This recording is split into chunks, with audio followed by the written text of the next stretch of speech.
You very much for that introduction. Again, my name is Doreen Duncan, and I'm originally from North Dakota, but I've lived here in Arizona for over 30 years. I'm married to Ken Duncan, and he is from the San Carlos Apache tribe. And you will get to meet Ken this evening. I believe he is doing the opening welcome address to your event this evening. But as I mentioned, I'm from North Dakota, but I'm really happy that you are here in Arizona. Arizona is home to 22 different Native American tribes. In the United States, there are over 500 different Native tribes. We have many different traditional dress. Of course, we dressed according to the environment that we lived, but also of different languages. Many times in our travels, we've been very blessed to be able to travel, and we meet people who have asked me, "Do you speak Indian?" Now, that would be like asking someone, "Do you speak European?" Because there are many different languages. And of course, we do not all look the same. We do not all dress the same because we are in different locations and we would dress according to where we lived. But I want to begin by really welcoming you to Arizona. Arizona is very rich in Native tradition. There are many tribes here. And we're going to be representing a couple of tribes in Arizona, but also, as I mentioned, Native people throughout North America, all the way Canadian, here in America, and also down in South. We did not have borders then, so many of the tribes just lived in both areas. I'm originally from North Dakota. I'm a Arikara, Hidatsa, and Mandan. My tribes lived along the Missouri River. And I'm going to talk a little bit more about my tribes a little bit later, but at this time I would like to introduce our MC for our program. One of my sons, Ken, and I are very blessed. We have 7 boys, we have 1 daughter, and we have 7 grandchildren. So we've been very blessed. And my son Carl, he lives in Santa Fe, New Mexico.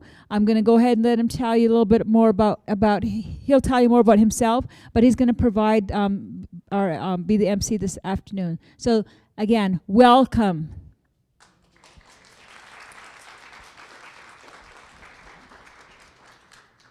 Good afternoon. My name is Carl Duncan, and I'm one of many children here. Most of my family all live here in Arizona, but I chose to, after high school, go to college somewhere else, and I went to college at a place called the Institute of American Indian Arts in Santa Fe, New Mexico. And the institute was started back in the 60s, and my parents actually met there. The institution there started kind of as a boarding school. And as it was a boarding school, as a high school boarding school, different Native students came from different tribes to this place where they learned about Native art. They learned about museum work and how to maybe take care of the art.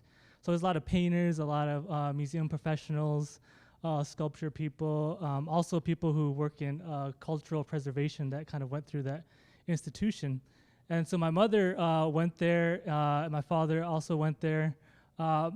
Later on, my mother became the museum director for the Salt River tribe here, right next to Phoenix, and she was a museum director there for about 10 years. So I grew up in a museum setting, and so when it came down to look at different programs for college, I thought the idea of preserving culture and kind of using that museum background would be a smart thing to do. So I went to IAIA, which it's kind of known as. And got my degree in museum studies, my bachelor's in museum studies. And after that, I kind of stayed there in Santa Fe, and that's where I live right now. I came down for a special dance ceremony for my niece. It was a women's Pima coming of age ceremony. And different tribes have different ways of kind of honoring and kind of recognizing different aspects of life. I think that's what Native culture is mainly about, is about celebrating life in kind of their own unique ways. And this coming of age ceremony is unique and special for kind of this area here. My sister, who's going to come out later, she went through an Apache puberty ceremony. Men also have ceremonies, but Apaches, boys, kind of have a different way of coming of age ceremony, which is kind of, you can't really do that anymore because it has to do with rating, and being a man in Apache culture, that's a kind of different way of kind of becoming a man. So they don't really do that anymore. But so I now work at in Santa Fe for a pueblo, one of the tribes out there in New Mexico, called the Pueblo Powaki. And I am the curator for the art collection there at a resort that they have, their resort casino. And one of the things that they wanted to do was to ensure that they, put in the budget and put in the plan that Native art was going to be part of that that project that the tribe was doing. And so they have a collection of over about 400 different pieces of art, and they, acquire art from the different artists there instead of kind of going through galleries, and try to support Native artists that way. So we have pottery, we have paintings, we have different Native regalia there, and so it's really good that we have visitors come through, and we try to educate the visitors of what the different tribes, what their story is, whatever the artist is trying to tell through their different particular piece of art. So I came back, this weekend, and I'm happy to hang out with my brothers and my family here in the valley. So right now, I guess that's a little bit about me, and then we're gonna have some of the different models, the different people come out, and they're also gonna introduce themselves and tell a little bit about what they're wearing, where they're from, their families, and what they're involved in. So I guess right now we're gonna have all of them come out at once and have a kind of a grand entry, and you kind of see all of them all together at once.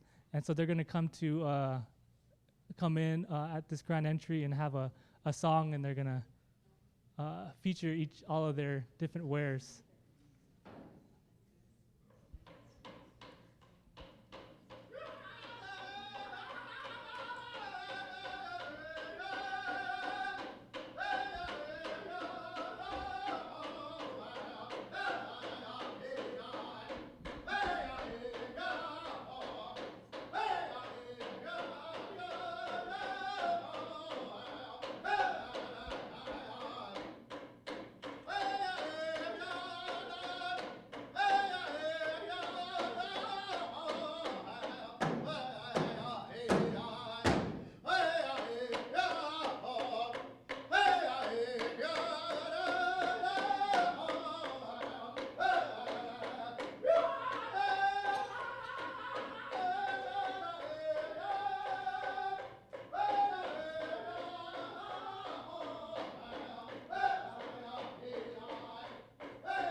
Thank you.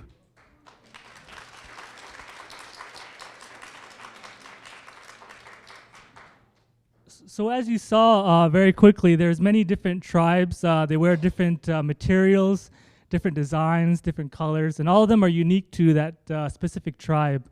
All of them have different meanings, whether in the desert, water might be very important. Whether you go to the mountains or you go to different places, it may be hunting, and the vegetation there of gathering is also maybe as equally as important somewhere else. And so there's a variety of different things that different tribes highlight with their traditional dress. And also even throughout the different tribes, there's uniqueness that's particular maybe to certain families, that they're known for different styles. So right now we're going to have Martha Martinez from the Salt River Pima Maricopa Indian community here, and she's going to come down the line there, and she's going to introduce herself also.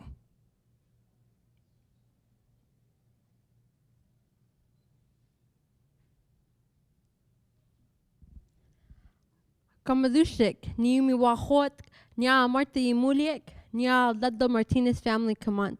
It's good to see everyone. My name is Martha Ludlow Martinez, and right now I'm representing the Pipash community that lives in the Salt River Pima Maricopa Indian community.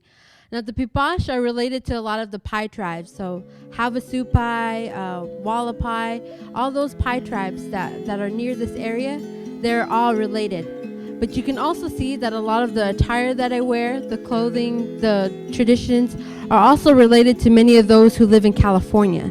So even if you go up to California, a lot of the clothing that I wear are similar in some ways. But I'm wearing, as I said, a Pipash dress. Pipash translates into the people. So where I come from, they're called Hashidom Pipash, which translates into people who live towards the water. So with that, I am actually wearing a two-piece dress. The top is a white blouse, and it's called a Spanish peasant type blouse. So of course, after the Spaniards had come, we had adapted to many of the things that they had already. So this is a blouse they adapted to. My skirt is red, and it has black, yellow, and white ribbons. Those 4 colors represent so many different things. But to the Pipash people, in the creation story, it said that the color each represents a direction that the brothers had traveled in their creation stories. Now, next I have a black scarf. Scarves are traditionally only worn during creation ceremonies. So what would happen is, after they would be dancing, they would place a scarf on them around their neck for the dancers, for all those who came. And after they were done, they were to burn it. So nothing was ever kept. So along with the body, all their belongings, even their house, everything would be burned. Because it was a sign of mourning. But of course now, as things have changed, it's more common now to see a lot of the young women, especially those who bird dance, to wear that. I have a cape, and the cape is beaded. It's all beaded. And they come in different colors, different sizes, and different designs that are on here. And the ones that I have right here are made, has diamonds on there. So if you see a lot of the Kokopah tribes, or you see human tribes, they also have designs similar to it, but they come big and small and very, very bright if they would like them to. I also wear a pair of gourd earrings. Since I'm also a bird dancer, this is just to represent those singers that always sing for me, and they were given to me by one of our council members in the area that I come from. Lastly, I hold an oya. This oya represents pottery that Pipash are renowned for. They're very well known for their pottery work. So this is what I'm representing here, and again, I'm representing the Pipash tribe. Thank you.